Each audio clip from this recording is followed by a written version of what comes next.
cielos. Lo que desato aquí, tú también desátalo en los cielos, gloria a Dios. Y nuestra oración debe estar cargada de poder y de autoridad, porque el Señor está aquí, pero también está en los cielos. Y sus promesas se cumplen de esa manera, precisamente. Y es tan maravilloso. Venía anoche de regreso con nuestro misionero en Brasil, y venía también uno de los pastores de Chile. Dicen que los dos iban, hermanos, hacia una iglesia allá en medio de Brasil. Iban en la carretera de la noche, ¿verdad? Muy contentos, alabando a Dios, platicando, contándose chistes como buenos apostólicos. Y de pronto había pasado una lluvia tan fuerte que se llevó la carretera. Se la llevó, literalmente. Y entonces me dijeron que volaron. Cuando volaron, yo estuve pensando, ¿tomaron un avión para ir a la iglesia? No, literalmente el carro voló y cayó en el hoyo que dejó la carretera abajo, donde estaba el río, que no había mucha agua, gracias a Dios.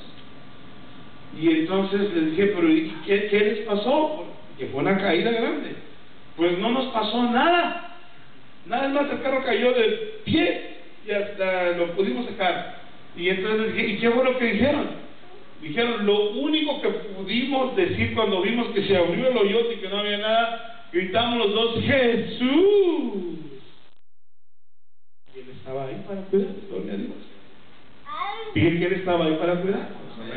Porque, hermanos, el Señor ha resucitado y en el culto se ve su acción, pero también en la palabra de fe se mueven los cielos, porque Él sigue obrando como el sacerdote supremo, precisamente, como dice su palabra, que intercede por nosotros. ¿Han leído la Escritura? Es en Hebreos. Él intercede por nosotros. Y estoy seguro que cuando dijeron Jesús, el Señor tomó el carro y ahí lo puso. Pero si no hubiera vivido con bendición, pues no hubieran vivido para contar la experiencia.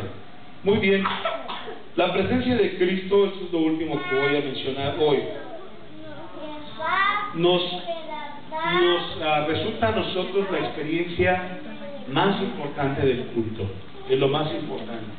Miren, ayer precisamente yo les explicaba a los pastores cuando estuvimos en el entrenamiento que hay muchas iglesias muy tradicionales que dicen, bueno, para que alguien se bautice le tenemos que dar como un año de doctrina. Y le dan doctrina, mira, te tienes que portar así, así, así, así, así, así. Y luego, pues no se portan así.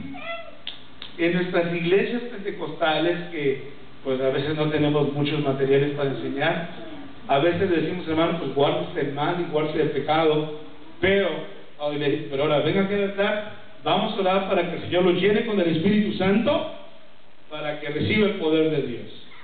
¿Y qué es lo que pasa? Que nuestras ideas se multiplican, porque las personas reciben el poder de Dios, con el cual se puede vivir la vida cristiana.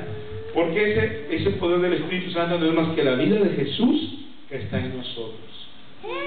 Por eso, como dijimos los domingos, exactamente a la mitad, hermano, en cuanto termina la alabanza y va a entrar la adoración, inmediatamente vamos a empezar a orar por los que no han recibido el Espíritu Santo, para que lo reciban y tengan ese poder de Dios en su vida. Yo he visto a mi hermano Eric aquí por muchos años, pero ahora que el Señor lo llenó con su Espíritu Santo en el retiro, fue una experiencia completamente diferente.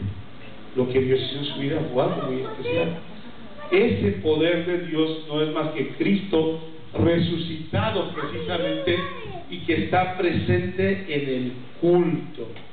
Ese es el secreto del culto. Por eso, cuando el culto se conecta con Dios, Jesús, se mueve con mucha libertad. Pero cuando no se conecta, no se puede mover, porque precisamente no hay esa conexión con el Señor. ¿Y saben que todo tiene que ver?